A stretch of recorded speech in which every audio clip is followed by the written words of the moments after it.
Barron's Cove is a thriller that was directed by Ari Kelman, if I'm pronouncing that correctly. And this premiered at a film festival in October and then got a limited and direct to streaming release around June of 2025. This basically revolves around a kidnapping, in a sense. Starts with a murder, then turns into a kidnapping situation. I really, really loved the description of this film when I read the little blurb beside the poster. I was really invested from the way it sounded, and I thought this film had a really great start and a really great build up, especially in its first act, and continuing into like the midway part of the film. But it really started to change in some negative ways, and I'm gonna start this review spoiler free because I'm not gonna basically give too much away at the beginning of this review. However, there are some things that I'm gonna have to talk about that do involve spoilers, so I'm going to wait for those, and I'm gonna warn you guys if you are interested in still watching this film and don't want to be spoiled about it.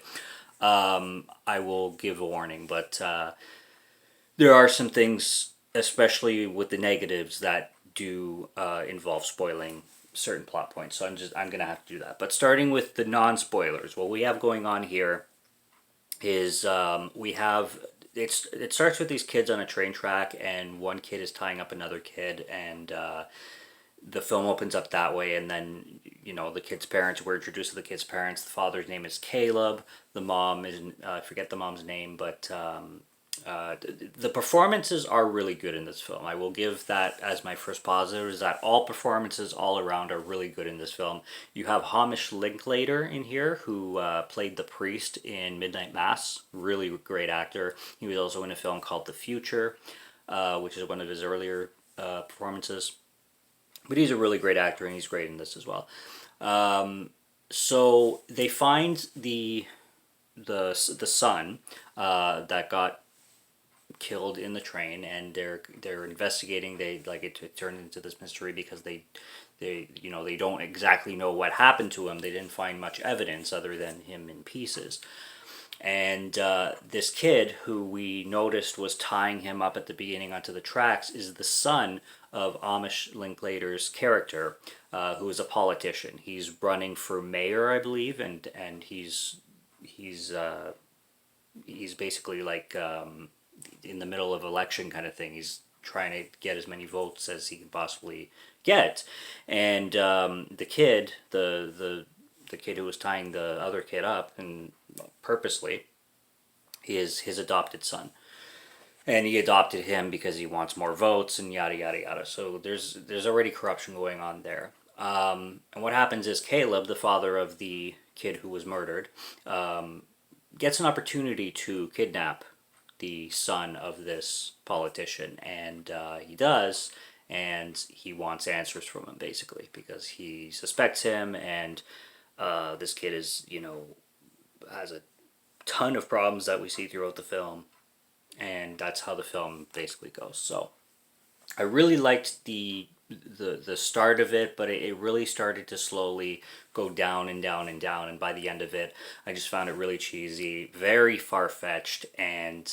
I just started to lose my investment very fast. So it's not really a film I recommend, although the performances are good, and it's unfortunate because this film had such promise and a concept that they could have made work beautifully, but it just didn't come together for me, unfortunately. So from here on out, I'm going to be talking some spoilers, and I'm going to be talking about the main disappointments that I had with the film. So pause here and go watch the film if you are interested in it, and then come back to this review, but I will be discussing some spoilers as of now.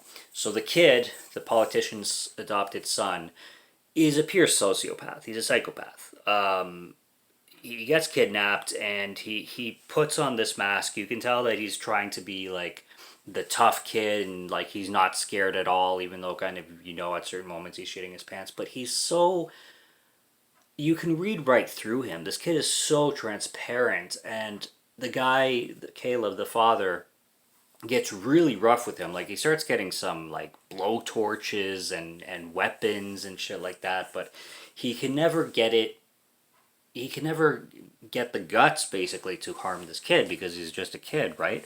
But man, is this kid like there's no like this kid needs an asylum like this like there's no therapy that could fix this kid. I mean, there's a scene where he's in a classroom and he takes this girl's pills or whatever, and I don't know if he's putting something in the pill bottle or just emptying the pill bottle and putting it back in her backpack, but he does something to tamper with the medication and puts it in her backpack.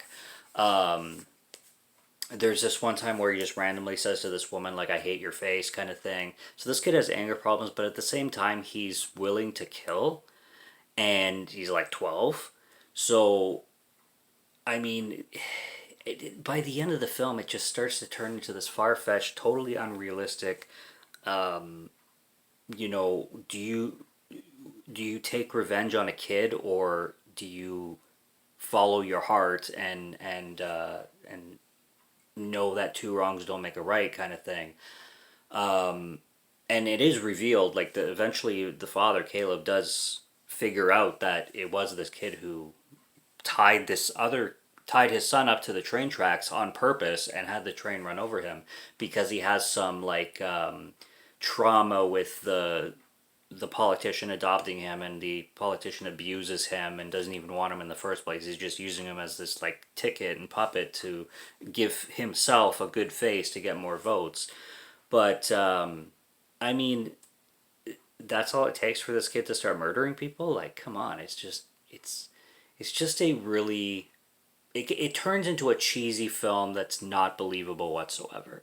And although it's carried by really good performances, the writing and the plot and the premise just starts to just get ridiculous. And I couldn't take this film seriously after a while.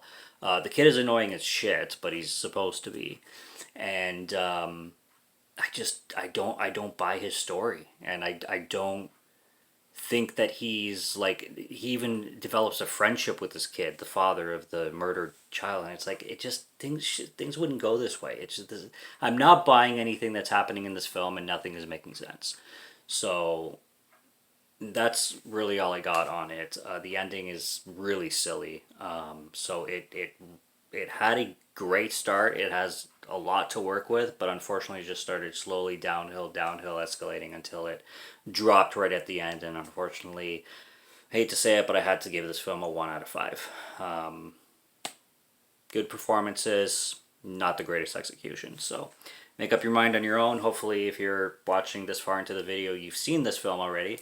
Let me know your thoughts on it, because I mean it didn't get too bad of scores. A lot of people did enjoy this film. I think it has a lot of fives out of fives, which I don't know. Maybe it just didn't work for me. Maybe I missed something. I don't know, but it really did not work for me. So that's just my opinion. I'm a film reviewer, not a film critic.